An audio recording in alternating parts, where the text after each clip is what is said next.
নমস্কার বন্ধুরা, আজকের ভিডিওতে আমরা একটি খুব গুরুত্বপূর্ণ বিষয় নিয়ে আলোচনা করব, যা হল গর্ভাবস্থায় সিঁড়ি দিয়ে উঠানামা করা কতটা নিরাপদ।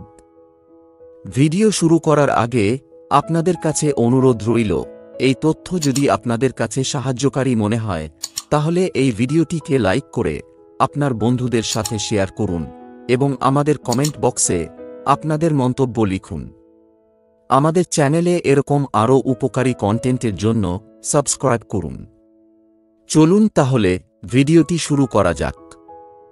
অনেক গর্ভবতী মহিলা এই প্রশ্নের মুখোমুখি হন যে গর্ভাবস্থায় সিঁড়ি দিয়ে উঠানামা নিরাপদ নাকি ঝুঁকিপূর্ণ। আজ আমরা এই বিষয়ে কিছু তথ্য এবং টিপস শেয়ার করব। আসুন জেনে নিই গর্ভাবস্থায় সিঁড়ি দিয়ে উঠানামা নিয়ে কি বলেন বিশেষজ্ঞরা। প্রথমে বিশেষজ্ঞরা বলেন যে গর্ভাবস্থায় সিঁড়ি দিয়ে উঠানামা সাধারণত নিরাপদ, তবে এটি আপনার শারীরিক অবস্থা এবং গর্ভাবস্থার মাসের উপর নির্ভর করে। যদি আপনি সুস্থ থাকেন এবং আপনার গর্ভাবস্থা স্বাভাবিক চলছে, তাহলে সিঁড়ি দিয়ে উঠানামা করা উচিত হতে পারে। যদিও সিঁড়ি দিয়ে উঠানামা করা নিরাপদ, তবুও কিছু সাবধানতা মেনে চলা উচিত। সিঁড়ি দিয়ে উঠানামার সময় সতর্ক থাকুন। সবসময় হাতের রেলিং ধরে রাখুন। গর্ভাবস্থায় সিঁড়ি দিয়ে উঠানামা করার সময় আপনার ব্যালেন্স রাখার জন্য একটি হাতের রেলিং ধরে রাখা উচিত। এটি আপনাকে স্থিতিশীল রাখবে এবং পড়ার ঝুঁকি কমাবে।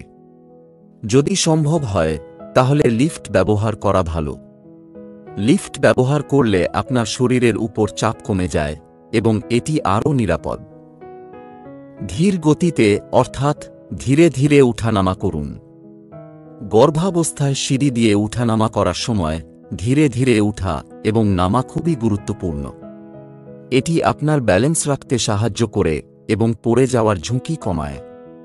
আপনার শরীরের উপর অতিরিক্ত চাপ এড়ানোর জন্য একটি একটি পা দিয়ে এক একটা স্টেপ উঠুন।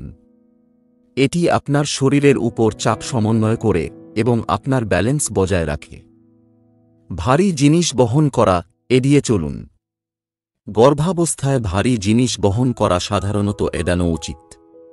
এটি আপনার শরীরের উপর অতিরিক্ত চাপ তৈরি করতে পারে এবং এতে আপনার ব্যালেন্স হারাতে পারে।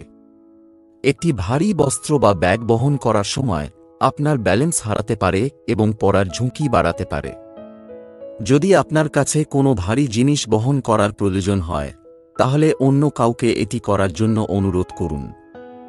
এটি আপনার শরীরের উপর চাপ কমাতে এবং আপনার নিরাপত্তা নিশ্চিত করতে সাহায্য করবে। এবার জেনে নেব কখন সিঁড়ি দিয়ে উঠানামা করা এড়িয়ে চলা উচিত।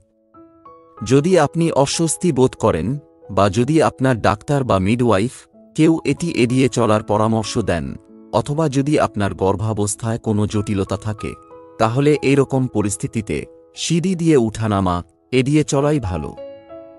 সবশেষে আপনার নিরাপত্তা এবং স্বাস্থ্য সবসময় প্রাধান্য পাওয়া উচিত। সিঁড়ি দিয়ে উঠানামা করার আগে আপনার শারীরিক অবস্থা এবং গর্ভাবস্থার মাস বিবেচনা করুন এবং যদি কোনো সন্দেহ থাকে তাহলে আপনার ডাক্তারের সাথে পরামর্শ করুন।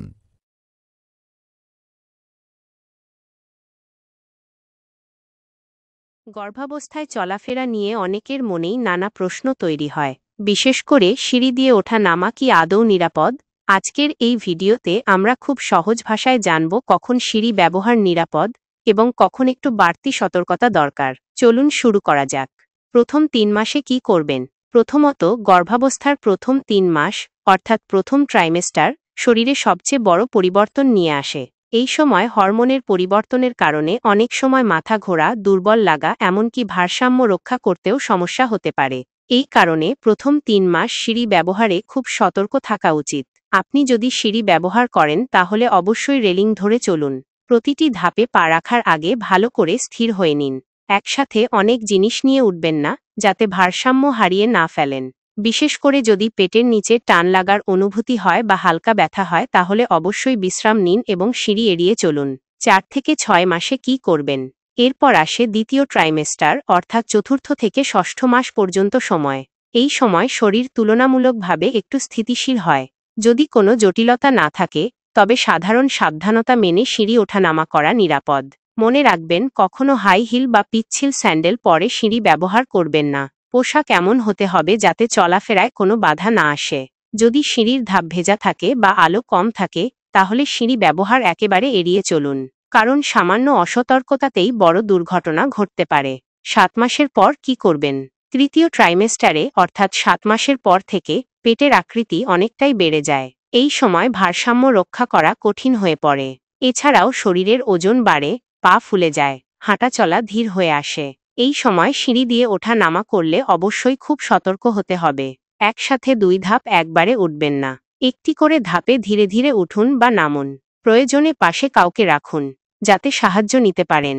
ডাক্তারের বিশেষ নির্দেশ থাকলে, যেমন বেড রেস্টের পরামর্শ, placenta previa, pre term labour অথবা ব্লিডিংয়ের সমস্যা, এই পরিস্থিতিতে অবশ্যই সিঁড়ি ব্যবহার বন্ধ করুন। নিজের শরীরের কথা শুনুন। সবচেয়ে গুরুত্বপূর্ণ হল নিজের শরীরের প্রতি মনোযোগী হওয়া। যদি অস্বস্তি, মাথা ঘোরা, বুক ধড়ফড় করা বা পেটে ব্যথা অনুভব করেন, তাহলে সাথে সাথে বিশ্রাম নিন এবং ডাক্তারের পরামর্শ নিন। মনে রাখবেন, প্রতিটি গর্ভাবস্থায় আলাদা। কেউ হয়তো স্বাভাবিকভাবে চলাফেরা করতে পারেন, আবার কারো একটু বাড়তি সতর্কতা দরকার হয়। তাই অন্যের সাথে নিজের তুলনা করবেন না। নিজের শরীরের কথা শুনুন এবং নিজের যত্ন নিন। বিশ্বাস রাখুন, সঠিক সতর্কতা আর দায়িত্বশীল চলাফেরা আপনাকে এবং আপনার শিশুকে নিরাপদ রাখবে। বন্ধুরা, আজকের এই ভিডিওটি যদি আপনাদের একটু হলেও সাহায্য করে, তাহলে দয়া করে লাইক করুন এবং আমাদের ওয়েলনেস ওয়ান্ডার্স চ্যানেলটি সাবস্ক্রাইব করুন। আমরা গর্ভাবস্থা ও মহিলাদের স্বাস্থ্য নিয়ে আরও তথ্য দিতে চাই। আপনার কোনো প্রশ্ন, অভিজ্ঞতা বা মতামত থাকলে নিশ্চিন্তে কমেন্ট করুন। আপনার জন্য রইল অনেক নমস্কার শুভকামনা। বন্ধুরা, সবার জীবন হোক সুস্থ, আজকের নিরাপদ ও আলোচনায় সুখী। আমাদের প্রশ্ন উত্তর পর্ব থাকছে। ভিডিও শুরু করার আগে অনুরোধ রইল, এই তথ্য যদি আপনাদের সাহায্যকারী মনে হয়, তাহলে এই ভিডিওটিকে লাইক, শেয়ার আর সাবস্ক্রাইব করুন এবং আমাদের কমেন্ট বক্সে আপনাদের মন্তব্য লিখুন। আমাদের ইনস্টাগ্রাম এবং ফেসবুক পেজ ওয়েলনেস ওয়ান্ডার্স অবশ্যই ফলো করুন। চলুন তাহলে ভিডিওটি শুরু করা যাক। আজকের প্রশ্নতে সোমা মণ্ডল জিজ্ঞাসা করেছেন, 2 মাসের প্রেগন্যান্ট থাকলে দোতলাতে আস্তে আস্তে সিঁড়ি দিয়ে ওঠা নামা করা উচিত কিনা? এই প্রশ্নের উত্তরে জানাতে পারি, গর্ভাবস্থায় সিঁড়ি ব্যবহার করা নিয়ে সাধারণত কোনো বিপদ নেই। বিশেষ করে যদি আপনি সাবধানে এবং ধীরে ধীরে সিঁড়ি ব্যবহার করেন। তবে কিছু সাবধানতা মেনে চলা উচিত, যেমন সিঁড়ি বেয়ে ওঠার সময় রেলিং ধরে রাখা, যাতে পড়ে যাওয়ার ঝুঁকি কমে। যদি আপনি ক্লান্ত বা চক্ষু ঘোলা অনুভব করেন, তাহলে সিঁড়ি ব্যবহার করা এড়িয়ে চলা উচিত। সিঁড়ি ব্যবহার করার সময় তাড়াহুড়ো না করা। গর্ভাবস্থায় শারীরিক অনুশীলন গুরুত্বপূর্ণ এবং সিঁড়ি ব্যবহার করা এক ধরনের শারীরিক অনুশীলন হিসেবে গণ্য করা যেতে পারে।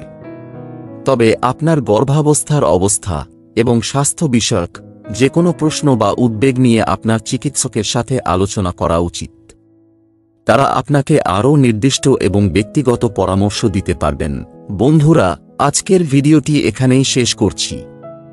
আমাদের ভিডিও দেখার জন্য ধন্যবাদ। আপনার প্রশ্ন এবং মতামত নিচের কমেন্ট সেকশনে শেয়ার করুন এবং এরকম আরও উপকারী কন্টেন্টের জন্য আমাদের চ্যানেলটিকে সাবস্ক্রাইব করে পাশে থাকুন।